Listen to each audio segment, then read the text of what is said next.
সুপ্রিয় ক্লাস 9 অর্থাৎ নবম শ্রেণীর ছাত্রছাত্রী বন্ধুরা তোমাদেরকে আমাদের এনজয় এক্সাম ইউটিউব চ্যানেলে স্বাগত জানাই।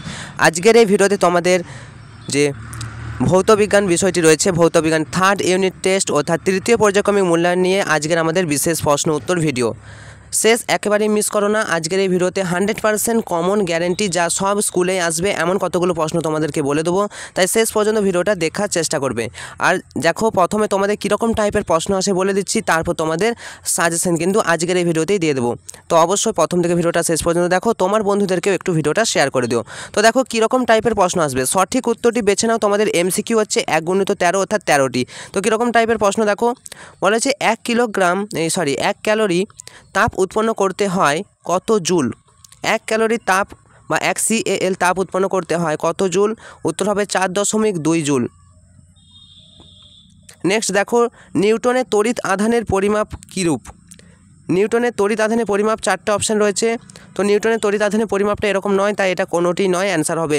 চলো নেক্সট দেখো, আমরা এই শর্ট কোয়েশ্চেনগুলো একটু তাড়াতাড়ি বলে দিচ্ছি, তারপর তোমাদের সাজেশন আনছি। তো অবশ্যই ভিডিওটা প্রথম দেখো, কীরকম টাইপের প্রথম থেকে শেষ পর্যন্ত দেখবে।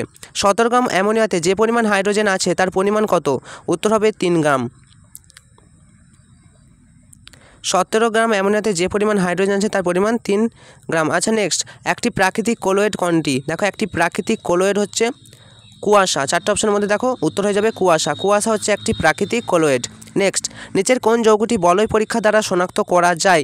কোন যৌগটি বলয় পরীক্ষা দ্বারা শনাক্ত করা যায়? 3টে অপশান দেখো, উত্তর হয়ে যাবে HNO3 অর্থাৎ অপশান নাম্বার সি, বলয় পরীক্ষা দ্বারা শনাক্ত করা যায়। নেক্সট, নিচের যে জোড়াটি সঠিক সেটি হলো, দেখো দইয়ে পাইরুভিক অ্যাসিড আছে, এটা একদম ভুল। দইয়ে কিন্তু কী অ্যাসিড আছে? ল্যাক্টোব্যাসিলাস আছে। ল্যাকটিক অ্যাসিড থাকে দইয়ে। তো ল্যাক্টোব্যাসিলাস ব্যাকটেরিয়া দ্বারা দইয়ে ল্যাকটিক অ্যাসিড থাকে, তাহলে এটা ভুল হচ্ছে। সঠিক কোনটা? তেঁতুলে তো ল্যাকটিক অ্যাসিড থাকবে না, তেঁতুলে টার্টারিক অ্যাসিড থাকে, তাই ভুল। লেবুতে ম্যালিক না, লেবুতে ম্যালিক নয়। পিঁপড়েতে ফর্মিক অ্যাসিড, এটা হচ্ছে কারেক্ট, ঠিক আছে। মনে রাখো, দইয়ে থাকে ল্যাকটিক অ্যাসিড, তেঁতুলে টার্টারিক অ্যাসিড, আপেলে ম্যালিক অ্যাসিড, লেবুতে পিঁপড়েতে তোমাদের ফর্মিক অ্যাসিড হবে। হ্যাঁ, লেবুতে সাইট্রিক অ্যাসিড থাকে যতটা আশা করছি। হ্যাঁ আচ্ছা, পিঁপড়েতে ফর্মিক অ্যাসিড, এটা হচ্ছে সত্য, বাকিগুলো সব মিথ্যা, ঠিক আছে। চলো নেক্সট, পেট্রোলিয়াম থেকে পেট্রোল এবং ডিজেল পাওয়া যায় নিচের কোন পদ্ধতিতে? খুব ইম্পর্টেন্ট, মনে রাখো আংশিক পাতন পদ্ধতি। তো সাজেশন হলো আংশিক পাতন কাকে বলে, আর তোমাদের পাতন কাকে বলে, আংশিক পাতন কাকে বলে, এগুলো মুখস্থ করবে। চলো নেক্সট, জলে ক্লোরিনেশন করা হয়, উত্তর কী হবে? 4টে অপশানের মধ্যে দেখো, জলে ক্লোরিনেশন করা হয়, উত্তর হবে জলের মধ্যে জীবাণুকে ধ্বংস করার জন্য। ক্লোরিন নামক যে একটি যৌগ, সেটি জলে মিশ্রণের ফলে জলের যে ব্যাকটেরিয়া ক্ষতিকর জীবাণু থাকে সেগুলো কিন্তু ধ্বংস হয়ে যায়। তাহলে জলে ক্লোরিনেশন করা হয় জলের মধ্যে উপস্থিত জীবাণুকে ধ্বংস করার জন্য। আশা করি বুঝতে পেরেছো। চলো নেক্সট প্রশ্ন, সংকট উষ্ণতায় তরলের পৃষ্ঠটান কত হয়? দেখো সংকট উষ্ণতায় তরলের পৃষ্ঠটান কিন্তু 0 হয়, মনে রাখবে, অর্থাৎ অপশান নাম্বার এ 0 হয়। সংকট উষ্ণতায় তরলের পৃষ্ঠটান 0 হয়। নেক্সট, মাত্রাবিহীন কিন্তু এককযুক্ত রাশি, অত্যন্ত গুরুত্বপূর্ণ, তাহলে তোমাদের সাজেশন থাকবে এককবিহীন রাশি কাকে বলে? বড় প্রশ্ন, ঠিক আছে। তো এখন দেখো, মাত্রাবিহীন কিন্তু এককযুক্ত রাশি কাকে বলে? কোনটা হবে 4টে অপশানের মধ্যে? দেখো উত্তর হয়ে যাবে ঘনকোণ অর্থাৎ অপশান নাম্বার ডি। চলো নেক্সট, একটি বস্তু অবাধে ওপর থেকে নিচে পড়ছে, এক্ষেত্রে স্থির রাশি কোনটি? স্থির রাশি সরণ, বেগ, ত্বরণ না ভরবেগ? 4টে অপশানের মধ্যে দেখো উত্তর হয়ে যাবে ত্বরণ অর্থাৎ অপশান নাম্বার সি। একটি বস্তু অবাধে উপর থেকে নিচে পড়ছে, এক্ষেত্রে স্থির রাশি হচ্ছে ত্বরণ। নেক্সট, এক্ষেত্রে দেখো প্রযুক্ত বল F এর লম্ব অভিমুখে কোনো বস্তুর X সরণ ঘটলে ওই বল দ্বারা কৃতকার্য কী হবে? কৃতকার্য হয়ে যাবে 0 অর্থাৎ অপশান নাম্বার ডি।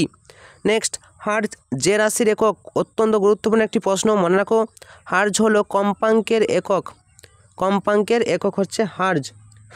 নেক্সট, অতি সংক্ষিপ্ত প্রশ্ন দেখো, এখন তোমাদের 1 নম্বরে 20টা থাকবে, তাহলে 20 নম্বর তোমাদের 1 নম্বরে প্রশ্ন থাকবে এবং MCQ টাইপ কোশ্চেন থাকবে তোমাদের 13টা, ঠিক আছে। চলো 20 নম্বর প্রশ্ন দেখে নাও, 20টা যে প্রশ্ন একবার তাড়াতাড়ি দেখে নাও।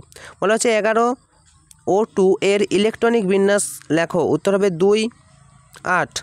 নাইট্রিক অ্যাসিডের অথবা দেওয়া থাকবে নাইট্রিক অ্যাসিডের পারমাণবিকতা কত? উত্তর হবে পারমাণবিকতা হচ্ছে 5 নাইট্রিক অ্যাসিডের পারমাণবিকতা, এটা হচ্ছে 5। চলো মৌলিক অণু কাকে বলে দেখো, একটি মাত্র মৌলিক পরমাণু দ্বারা গঠিত অণুকে মৌলিক পরমাণু বলে। অত্যন্ত গুরুত্বপূর্ণ যৌগিক পরমাণু দেখো, একাধিক মৌলিক পরমাণু দ্বারা গঠিত অণুকে যৌগিক অণু বলে, যেমন H2O। নেক্সট, গ্লোবাল লবণে কোন অণু কেলাস জল থাকে? উত্তর হবে গ্লোবাল লবণে 10 অণু কেলাস জল থাকে। কত অণু? ওকে, 10 অণু কেলাস জল থাকে, মনে রাখবে। নেক্সট, শূন্যস্থান পূরণ করো। 100 মিলিলিটার জলে 10 গ্রাম Na2CO3 এর দ্রাব্য দ্রবীভূত থাকলে সেই দ্রবণকে কি বলে? উত্তর হবে সম্পৃক্ত দ্রবণ।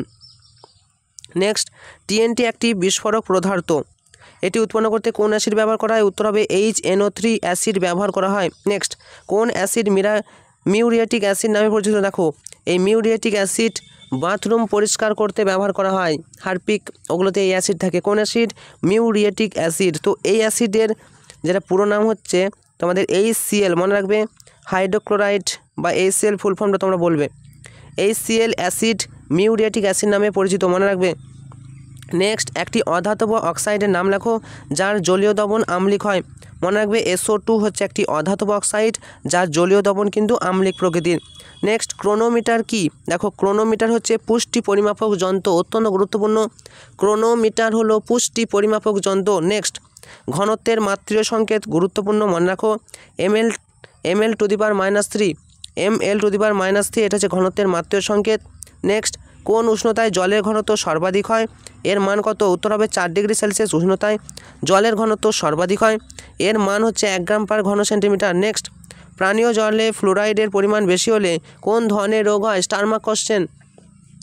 পানীয় জলে ফ্লোরাইডের পরিমাণ বেশি হলে ফ্লোরোসিস রোগ হয়। ওকে, নেক্সট, অথবা আর্সেনিক দূষণের ফলে কোন রোগের সৃষ্টি হয়? মোস্ট ইম্পর্টেন্ট, আর্সেনিক দূষণের ফলে ব্ল্যাকফুট রোগের সৃষ্টি হয়। তো কোন দূষণে কোন রোগ হয়? এটা কিন্তু অত্যন্ত গুরুত্বপূর্ণ টপিক, 1 নম্বরের প্রশ্নের জন্য আসতে পারে। ঠিক আছে, তাহলে আর্সেনিক দূষণে ব্ল্যাকফুট রোগ হয়, তোমার ফ্লোরাইডের দূষণে কি হয়? ফ্লোরোসিস রোগ হয়। পারদ দূষণে হচ্ছে তোমার মিনামাটা হয়, মনে রাখবে। নেক্সট, শূন্যস্থান পূরণ করো। প্রমাণ বায়ুমণ্ডলীয় চাপের মান, অত্যন্ত গুরুত্বপূর্ণ, পরীক্ষায় আসার মতো একটি প্রশ্ন। মনে রাখো 1013.25 পাস্কাল, 1013.25 পাস্কাল। এখানে দশমিকটা তোমরা দিয়ে দেবে, তোমাদের বই আছে দেখো, 1013.25 পাস্কাল হবে। ওকে, PA মানে পাস্কাল। নেক্সট, বায়ু শূন্য স্থানে 1 কেজি তুলো এবং 1 কেজি লোহার মধ্যে কার ভর সব থেকে বেশি? অত্যন্ত গুরুত্বপূর্ণ একটি প্রশ্ন। দেখো, যখন বায়ু শূন্য, তোমরা অনেকে বলবে তুলার ওজন বেশি, অনেকে আবার বলবে লোহার ওজন বেশি। আরে তুলা লোহার ওজন তো একই বলে দিয়েছে 1 কেজি করে, তাহলে বেশি হবে কেন? কিন্তু যে যদি বায়ু থাকে তাহলে তুলোর ওজনটা বেশি হতে পারে কিছুটা, 1 কেজি হলেও। যেহেতু বায়ু শূন্য স্থানে বলেছে, খুব ভালো করে মনে রাখো, যেখানে কোনো বায়ু থাকবে না সেখানে তুলার ওজন এবং লোহার ওজন একই হবে, মনে রাখবে। তাহলে যেটা বলছিলাম যে উভয়ের ভর কিন্তু সমান হবে, ঠিক আছে, যে 1 কেজি তুলো এবং 1 কেজি লোহা উভয়ের মধ্যে ভর সমান হবে, মনে রাখবে। চলো নেক্সট, ক্যালোরিমিতির মূল নীতিটি কি? এটা অত্যন্ত গুরুত্বপূর্ণ, স্টার মার্ক কোশ্চেন করো। দেখো, ক্যালোরিমিতির বা ক্যালোরিমিতির মূল নীতি হচ্ছে তোমার উষ্ণবস্তু কর্তৃক বর্জিত তাপ এবং শীতল বস্তু কর্তৃক গৃহীত তাপ সমান হয়, অত্যন্ত গুরুত্বপূর্ণ। উষ্ণ বস্তু কর্তৃক বর্জিত তাপ আর শীতল বস্তু কর্তৃক গৃহীত তাপটা সমান হয়। নেক্সট, কোনো তাপ বা কোন তাপ থার্মোমিটারে ধরা যায় না? এটাও স্টার মার্ক কোশ্চেন করো, যে তোমাদের লিন তাপটা, এটা কিন্তু কী করা হয়? থার্মোমিটারে ধরা যায় না, মনে রাখবে, থার্মোমিটারে এই লিন তাপ মাপা যায় না। আচ্ছা, শূন্যস্থান পূরণ করো। গ্যাসের মধ্য দিয়ে ক্যাথোড রশ্মি প্রবাহিত করলে গ্যাসটি ড্যাশ হয়। গ্যাসের মধ্য দিয়ে ক্যাথোড রশ্মি প্রবাহিত করলে গ্যাসটি আয়নিত হয়ে যায়, আয়নিত। নেক্সট, অথবা ক্যাথোড রশ্মি প্রকৃতপক্ষে ড্যাশ কণা স্রোত। ক্যাথোড মানেই মনে রাখবে ঋণাত্মক, ঠিক আছে, ক্যাথোড রশ্মি ঋণাত্মক আর অ্যানোড রশ্মি ধনাত্মক। চলো নেক্সট, সত্য না মিথ্যা লেখো। যে বস্তুর ত্বরণ যত বেশি তার জাড্য তত বেশি। সত্য না মিথ্যা? অবশ্যই এটা কিন্তু সত্য হবে। ওকে, চলো নেক্সট। অথবা দেখো, সমদ্রুতিতে গতিশীল বস্তুর ত্বরণ থাকতে পারে। সত্য না মিথ্যা? সমদ্রুতিতে গতিশীল বস্তুর ত্বরণ থাকতে পারে, এটা অবশ্যই সত্য। নেক্সট, কোন গতিসূত্রের সাহায্যে রকেট উৎক্ষেপণ করা যায়? অত্যন্ত গুরুত্বপূর্ণ, রৈখিক ভরবেগের সংরক্ষণ সূত্র। তাহলে এখান থেকে তোমরা একটা বড় কোশ্চেন করতে পারো, যে রৈখিক ভরবেগের সংরক্ষণ সূত্র সম্পর্কে যা জানো লেখো, বা রৈখিক ভরবেগের সংরক্ষণের সূত্রটি কী, খুব ভালো করে মুখস্থ করবে। আর শর্ট কোশ্চেন যেটা বললাম, যে রকেট উৎক্ষেপণ, এটা কিন্তু রৈখিক ভরবেগ সংরক্ষণের সূত্রের সাহায্যে উৎক্ষেপণ করা হয়। চলো নেক্সট, দুটি ভেক্টর রাশি গুণফলে তৈরি একটি স্কেলার রাশির নাম লেখো। দেখো দুটো ভেক্টর রাশির গুণফলে তৈরি একটি স্কেলার রাশি, সেটা হচ্ছে কার্য, ঠিক আছে। দুটি ভেক্টর রাশি গুণফলে তৈরি একটি স্কেলার রাশির নাম হচ্ছে কার্য। নেক্সট, অশ্ব ক্ষমতা এবং ওয়াটের মধ্যে সম্পর্ক কি? এটা বড় কোশ্চেনও আসবে। তো অশ্ব ক্ষমতা এবং ওয়াটের মধ্যে পার্থক্য, এটা বড় কোশ্চেনে আসতে পারে। তো এটা সম্পর্কটা দেখে নাও, এক অশ্ব ক্ষমতা সমান 746 ওয়াট। পরীক্ষায় আসতে পারে যে এরকম কোশ্চেন যে এক অশ্ব ক্ষমতা সমান কত ওয়াট? উত্তর হবে 746 ওয়াট। মনে রাখবে, অত্যন্ত গুরুত্বপূর্ণ star mark question. Next, J per S কোন রাশির একক? জে পার এস এটা হচ্ছে জুল পার সেকেন্ড ক্ষমতার একক, ঠিক আছে। জুল পার সেকেন্ড ক্ষমতার একক বা জে পার এস। নেক্সট, শব্দের প্রতিধ্বনিক ব্যবহারিক প্রয়োগ লেখো। অত্যন্ত গুরুত্বপূর্ণ একটা প্রশ্ন। শব্দের প্রতিধ্বনির এই প্রয়োগ যদি আমরা বলি, শব্দের প্রতিধ্বনির মাধ্যমে আমরা কি করতে পারি? সমুদ্রের গভীরতা নির্ণয় করতে পারি। নেক্সট, শ্রুতিগোচর শব্দের কম্পাঙ্ক সীমা কত? শ্রুতিগোচর শব্দের কম্পাঙ্ক সীমা হচ্ছে 20 থেকে 20,000 হার্জ, এইচ জেড। শ্রুতিগোচর শব্দের কম্পাঙ্ক হচ্ছে 20 থেকে 20,000 হার্জ। অত্যন্ত গুরুত্বপূর্ণ। নেক্সট, বেল আর ডেসিবেলের মধ্যে সম্পর্ক লেখো। দেখো 1 ডেসিবেল সমান 0.1 বেল। অত্যন্ত গুরুত্বপূর্ণ। এই ডেসিবেল হচ্ছে শব্দের তীব্রতা পরিমাপের একক, ঠিক আছে, ডেসিবেল মিটার। তা বেল ডেসিবেলের মধ্যে সম্পর্ক কি বললাম? 1 ডেসিবেল সমান 0.1 বেল। এবার দেখো বাম স্তম্ভের সঙ্গে খ স্তম্ভ তোমার মিলাতে বলছে। বেনজিন এবং জলের যে মিশ্রণ, এটা কি হবে একবার দেখে নাও। বেনজিন এবং জলের মিশ্রণ হবে বিওজি ফাইনাল। অ্যাসিটন ও জলের মিশ্রণকে বলে হচ্ছে আংশিক পাতন পদ্ধতিতে করা যায়। বালি আয়োডিনের মিশ্রণ হচ্ছে ঊর্ধ্বপাতন পদ্ধতিতে করা যায়। NaCl এবং জলের মিশ্রণের দ্রবণ হচ্ছে পাতন পদ্ধতিতে করা যায়। এগুলো তোমরা দেখবে। এবং কীরকম প্রশ্ন আসছে একবার দেখে নাও। 2 × 15 30 নম্বর তোমাদের থাকবে। 2 নম্বরের কোয়েশ্চেনগুলো একবার স্টার মার্ক করো, দেখে নাও। দেখো আইসোটোপ বা সমস্থানিক কাকে বলে? অত্যন্ত গুরুত্বপূর্ণ, তোমাদেরকে একবার বলে দিই। আইসোটোপ, আইসোটোন আর আইসোবার। আইসোবার তো ওগুলো যেগুলো আছে ওগুলো একটু ভালো করে মুখস্থ করো, ওগুলোর মধ্যে থেকে একটা কমন পেয়ে যেতে পারো। অথবা আইসোটোপগুলি রাসায়নিক যে ধর্ম অভিন্ন হয় কেন? নেক্সট, মোল বলতে কী বোঝো? অত্যন্ত গুরুত্বপূর্ণ। ইমালশন কি কাকে বলে? উদাহরণ দাও। অথবা কোলোয়েডকে কী জাতীয় দ্রবণ বলা হয়? অত্যন্ত গুরুত্বপূর্ণ। স্টার মার্ক কোশ্চেন করো। পরের কোশ্চেন অম্লরাজ। প্রায় অধিকাংশ স্কুলে আসবে এই কোশ্চেনটা, অম্লরাজ কি? চলো নেক্সট, বালি এবং আয়োডিনের মিশ্রণ থেকে কিভাবে উপাদানগুলিকে পৃথক করবে বা কোন পদ্ধতিতে? এই মাত্র তোমাদেরকে বললাম বালি এবং আয়োডিনের মিশ্রণ, এটা হচ্ছে ঊর্ধ্বপাতন পদ্ধতিতে কিন্তু করা যাবে। ওকে, তাহলে কি বললাম যে বালি আয়োডিনের মিশ্রণ থেকে কীভাবে পৃথক করবে? ঊর্ধ্বপাতন পদ্ধতিতে। তোমরা বইয়ের একটু দেখে নাও উত্তরটা। জলের ক্ষরতা কোন এককে মাপা হয়? আয়ন মুক্ত জলের ক্ষরতা কত? অত্যন্ত গুরুত্বপূর্ণ। নেক্সট, শহরাঞ্চলে পানীয় জল সরবরাহ করার আগে জল কিভাবে জীবাণুমুক্ত করা হয়? অথবা জল সংকটের প্রধান দুটি কারণ। দেখো জল সংকটের প্রধান কারণ সবাই জানো, গাছ কেটে দেওয়া বা আরও অন্যান্য কারণ থাকতে পারে। তো এখন বলা হয় যে শহরাঞ্চলে পানীয় জল সরবরাহ করার আগে জলকে ক্লোরিনেশন করা হয় বা ক্লোরিন মুক্ত করা হয়, ঠিক আছে। সরি, ক্লোরিন মুক্ত নয়, ক্লোরিন অ্যাড করে জলটাকে কী করা হয়? শোধন করা হয়। তো মনে রাখবে এইভাবে জীবাণুমুক্ত করা হয়। প্রবাহী চাপের সংজ্ঞা স্টার মার্ক করো। এটা স্কেলার রাশি না ভেক্টর রাশি? তো দেখতে হবে। তারপরের প্রশ্ন অধিকাংশ স্কুলে আসার মতো প্রশ্ন, যেটা হচ্ছে আর্কিমিডিসের নীতি। অত্যন্ত গুরুত্বপূর্ণ, স্টার মার্ক করো। এককবিহীন রাশি কাকে বলে? স্টার মার্ক করো। একটি স্কেলার রাশি এবং একটি ভেক্টর রাশির উদাহরণ দাও যাদের একক 3টি মৌলিক একক দ্বারা গঠিত। অত্যন্ত গুরুত্বপূর্ণ। নেক্সট, নিউটনের প্রথম গতিসূত্র। তোমাদেরকে বলে 3টে গতিসূত্র মুখস্থ রাখো। যদি বলে কোন গতিসূত্র থেকে জাড্ডের ধারণা ব্যক্ত করা হয়েছে, তো এটা করবে। প্রথম গতিসূত্র করো, দ্বিতীয় গতিসূত্র, তৃতীয় গতিসূত্র ভালো করে মুখস্থ করবে এবং এর যে ব্যাখ্যাগুলো। দেখো নিউটনের প্রথম গতিসূত্র থেকে কী কী জানা যায়, এটা না দিয়ে বলতে পারে নিউটনের তৃতীয় গতিসূত্র থেকে কী জানা যায়। তো বলের ধারণা কোন গতিসূত্র থেকে জানা যায়? কমেন্ট করো। নেক্সট, ক্ষমতা এবং বেগের মধ্যে সম্পর্ক স্টার মার্ক করো। একটি পাম্পের গায়ে দেখো 1.5 HP লেখা আছে, এর অর্থ কী? শব্দেত্তর এবং শব্দোত্তর শব্দ শুনতে পাই এরূপ প্রাণীর নাম লেখো।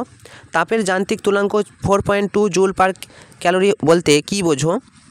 অথবা 0 ডিগ্রি সেলসিয়াসের অপেক্ষা 0 ডিগ্রি সেলসিয়াস মাইনাস 0 ডিগ্রি সেলসিয়াসের জল অপেক্ষা 0 ডিগ্রি সেলসিয়াসের বরফ বেশি ঠান্ডা মনে হয় কেন? এটা দেখছো।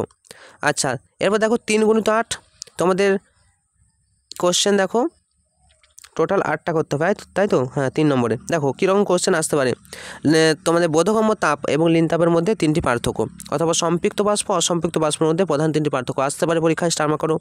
বোরের পরমাণু মডেল 3টি প্রধান পার্থক্য। আচ্ছা, 27 গ্রাম জল সমান কত গ্রাম অণু জল? 6.2 গ্রাম ফসফরাস সমান কত গ্রাম পরমাণু ফসফরাস এবং 1.7 গ্রাম অ্যামোনিয়া সমান কত মোল অ্যামোনিয়া, এগুলো তোমরা একটু জেনে রাখবে। নেক্সট দেখো, সব দ্রবণই মিশ্রণ কিন্তু সব মিশ্রণ দ্রবণ নয়। ব্যাখ্যা করো, বায়ু কি দ্রবণ না মিশ্রণ? অথবা ইথাইল অ্যালকোহলের দুটি ব্যবহার এবং ব্যবহারের দুটি ক্ষতিকারক প্রভাব লেখো।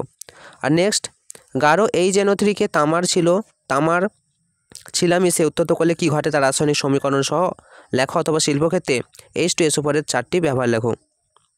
নেক্সট, লোহা তৈরি একটি নিরেট গোলকের ব্যাস 14 সেন্টিমিটার, লোহার ঘনত্ব 7.8 গ্রাম পার সেন্টিমিটার কিউ হলে গোলকের ভর কত?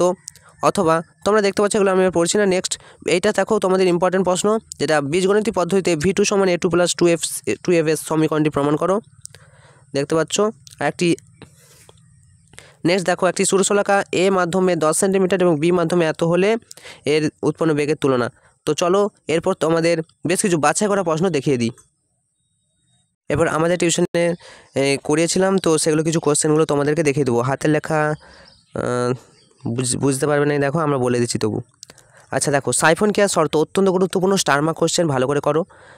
সাইফন কেয়ার শর্তগুলো, তুলাযন্ত্রের সুবিদিতার শর্ত অত্যন্ত গুরুত্বপূর্ণ, স্টার মার্ক কোশ্চেন। অ্যাসিড বৃষ্টি স্টোন ক্যান্সার কি? দেখো একসাথে আসতে পারে। পিএইচ স্কেল কি? হকের সূত্র বা হুকের সূত্র, এটা অত্যন্ত গুরুত্বপূর্ণ, স্টার মার্ক কোশ্চেন। এখানে যে প্রশ্নগুলো এখানে স্টার মার্ক। দেখো, নিউটনের 3টি সূত্র ব্যাখ্যা করো, স্টার মার্ক কোশ্চেন। কুয়াশা কি? বস্তুর ভাষণের শর্ত কি? অত্যন্ত গুরুত্বপূর্ণ, স্টার মার্ক কোশ্চেন। বার্নৌলির উপপাদ্য বা বার্নৌলির নীতি লেখো, অত্যন্ত গুরুত্বপূর্ণ। ভরবেগের সংরক্ষণের সূত্র মনে রাখো। এই ধারে আছে তোমাদের ক্যালোরিমেট্রি বা মূলনীতি আর coliform count, star mark question, বইয়ে দাগ দাও। আর্কিমিডিসের নীতি তোমাদেরকে আগেই বলেছি, কুয়াশা সৃষ্টির কারণ, এটা দেখছো।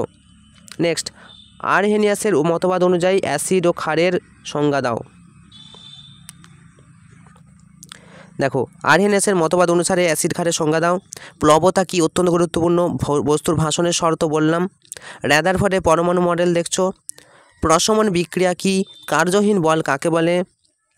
আর সেই সমীকরণটা বললাম, S সমান UT plus half A2 square, এই সমীকরণটি প্রতিষ্ঠা করো।